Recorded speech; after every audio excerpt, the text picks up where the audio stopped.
आइए बच्चों, आज हम लोग कक्षा 8 के एक्सरसाइज 7.2 देखते हैं गणित विषय के अंतर्गत, जिसमें चतुर्भुज की रचना करना सीखना है। उसमें चतुर्भुज ऐसी स्थिति में जब चतुर्भुज के दोनों विकर्ण और उसकी कुछ भुजाएं दिया हुआ हो। क्वेश्चन नंबर 1 है, जिसमें चतुर्भुज एबीसीडी की रचना करना है। भुजा का माप दिया हुआ है, बीसी बराबर 4.5 सेंटीमीटर, सीडी बराबर 5 सेंटीमीटर, डीए बराबर 5.5 सेंटीमीटर, विकर्ण बीडी बराबर 7 सेंटीमीटर और विकर्ण एसी बराबर 5.5 सेंटीमीटर। रचना करने के लिए हम क्या किए हैं, तो स्केल और प्रकार लिए हैं। सबसे पहले हम स्केल की सहायता से 4.5 सेंटीमीटर लंबा एक रेखाखंड बीसी खींचे हैं। बीसी 4.5 सेंटीमीटर लंबा रेखाखंड लेने के बाद हम क्रमशः बी और सी को केंद्र माने हैं। बी को केंद्र मानकर 7 सेंटीमीटर त्रिज्या का चाप खींचे हैं और फिर सी को केंद्र मानकर 5 सेंटीमीटर त्रिज्या का चाप खींचे हैं। यहाँ स्केल से 7 सेंटीमीटर और 5 सेंटीमीटर नापना होगा। चाप खींचे हैं जो एक दूसरे को बिंदु डी पर काटता है, इसका नाम हम डी अंकित कर दिए हैं। अब बिंदु डी को केंद्र मानकर फिर हम 5.5 सेंटीमीटर त्रिज्या का चाप खींचे हैं और बिंदु सी को केंद्र मानकर फिर 5.5 अर्थात उतने ही त्रिज्या का चाप खींचे हैं जो एक दूसरे को काटते हैं। उस बिंदु का नाम हमने ए दिया है। उसके बाद हम स्केल की सहायता से BD, DA, BA, फिर क्या इसको और इसको मिला दिया है। इस प्रकार ABCD चतुर्भुज हमारा प्राप्त हो गया है। सारे रेखाओं की लंबाई को अंकित कर देना होगा। उसके बाद नीचे रचना के चरण लिखना होगा। जो कार्य पहले किए उससे पहले, जो 2 नंबर पर किए उसे 2 नंबर पर, जो 3 नंबर पर किए उसे 3 नंबर पर, जो 4 नंबर पर किए उसे 4 नंबर पर अपने भाषा में लिख देना है। जैसे हमने लिखा 4.5 सेंटीमीटर लंबा एक रेखाखंड बीसी खींचा, जो हम खींचे हैं।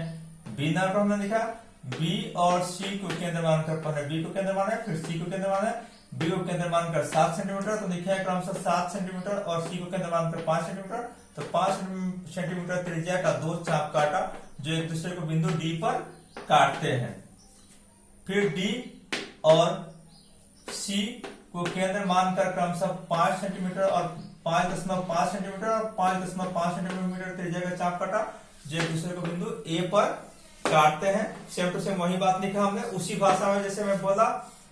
फिर क्या, सी को डी से, डी को ए से, ए को बी से लिखा है हमने। सी को ए से और बी को डी से मिला दिया। इस प्रकार हमें अभिष्ट चतुर्भुज एबीसीडी प्राप्त हो गया।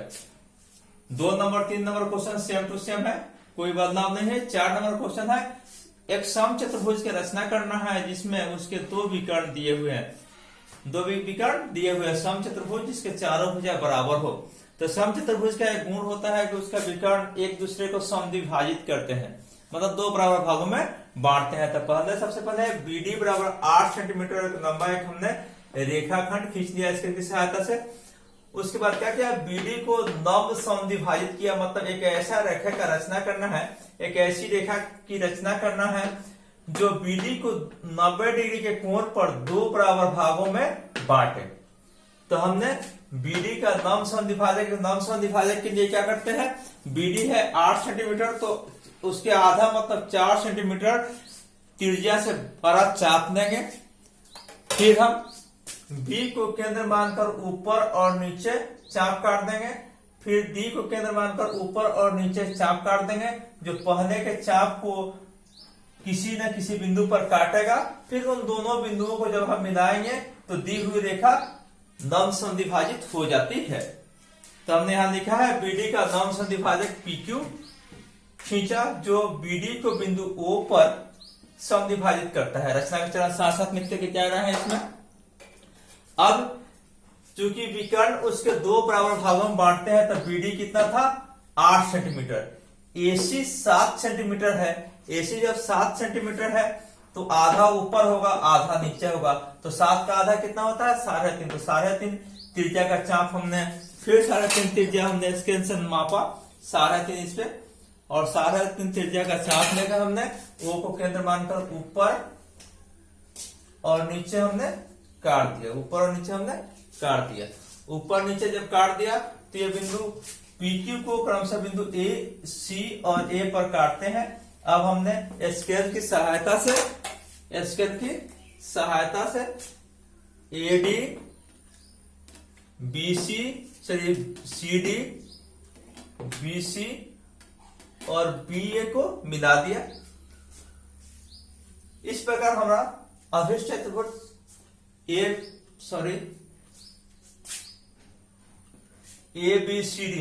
ABCD प्राप्त हो गया। क्वेश्चन नंबर 5 है, उसमें भी एक समचतुर्भुज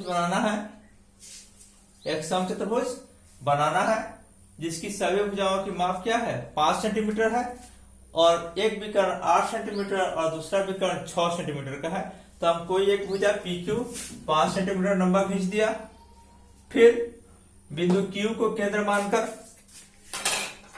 5 सेंटीमीटर त्रिज्या का एक चाप काटा, फिर बिंदु P को केंद्र मानकर 8 सेंटीमीटर त्रिज्या का दूसरा चाप काटा। चाप को स्केल पर नापना है हर बार, तो एक दूसरे को बिंदु R पर काटते हैं।